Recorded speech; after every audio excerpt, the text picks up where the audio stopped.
Jakarta Sri Damayanti mengaku prihatin dengan kasus korupsi di pendidikan yang terjadi di Unila. Sebab dengan adanya segelintir orang yang melakukan tindakan melanggar hukum, lembaga pendidikan ikut tercoret nama baiknya. Ada info. Apa Itu ada mahasiswa, dosen tuh supaya tingginya. pernah juga ada di belandangan, tidak tahu berita apa itu.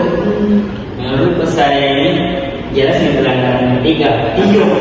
Karena wewenang dosen seharusnya dijalankan secara adil dan profesional, bukan untuk kepentingan pribadi. Iya, setuju juga saya. Salah mentok itu kadang mahasiswa tergesa-gesa untuk cepat lulus. Jadi begitu, langsung itu doang sih. Iya, karena kan kita ini toh orang Indonesia, Indonesia kan kita bergantung sama Pancasila yang kemanusiaan yang adil dan beradab. Jadi kadang toh mahasiswa yang jujur jadi korban nih karena ada orang yang kayak punya uang, nah suap dosen supaya bagus nilainya. Bilang bagaimana kau boleh pendapatmu sama itu begitu? Mahasiswa seharusnya punya tanggung jawab moral. Kalau tahu itu salah, seharusnya tidak ikut terlibat. Tapi banyak orang berpikir kok kalau semua orang melakukannya, kenapa saya harus sendiri? Tapi di situ yang masalahnya enggak sih kita orang Pancasila, nah apa itu saja, tapi tidak dijadikan korban hidup. Nah teman-teman, nilai moral tidak diuji saat keadaan mudah, tetapi saat ada tekanan dan kesempatan.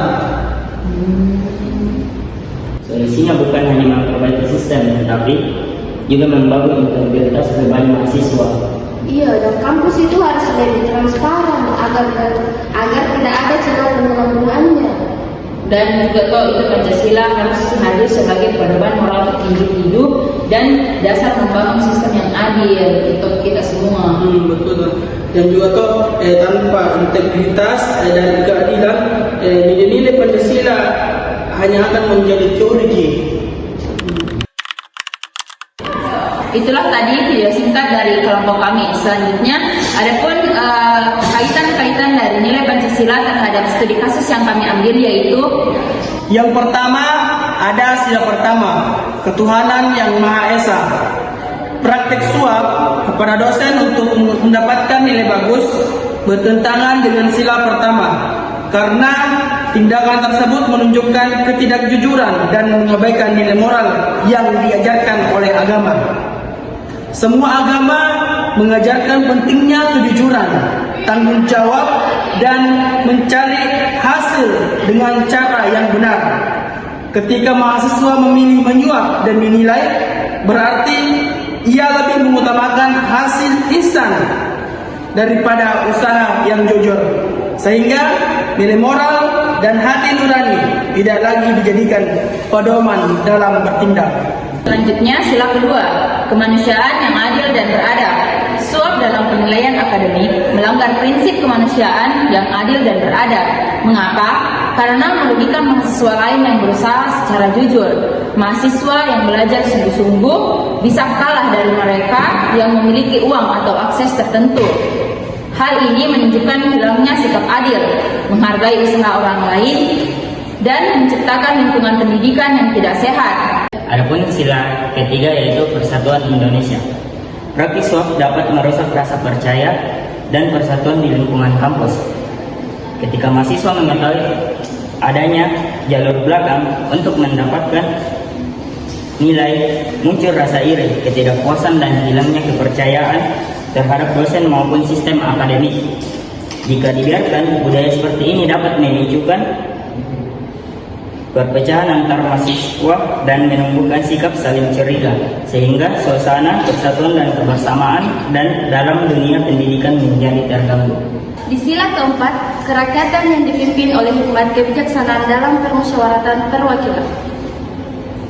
Di mana sila keempat ini adalah suap dalam sistem akademik menunjukkan adanya penyalahgunaan wewenang dan kurangnya tanggung jawab dalam menyalahgunakan kekuasaan. Dosen memiliki wewenang untuk menilai mahasiswa secara objektif, tetapi ketika wewenang tersebut digunakan untuk menerima suap, maka keputusan yang diambil tidak lagi berdasarkan kebijaksanaan dan keadilan.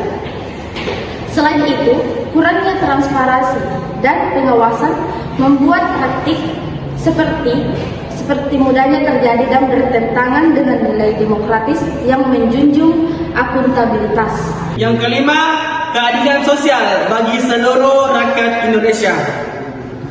Praktik suap kepada dosen menciptakan ketidakadilan dalam dunia pendidikan. Karena mahasiswa yang memiliki uang atau relasi tertentu bisa memperoleh keuntungan lebih besar dibandingkan mahasiswa lain. Akibatnya, kesempatan menjadi tidak setara dan hasil akademik tidak lagi mencerminkan kemampuan yang sebenarnya. Pendidikan yang seharusnya menjadi tempat untuk mencari ilmu secara adil berubah menjadi tempat yang dipengaruhi oleh kepribadian, sehingga nilai keadilan sosial dalam Pancasila tidak terwujud.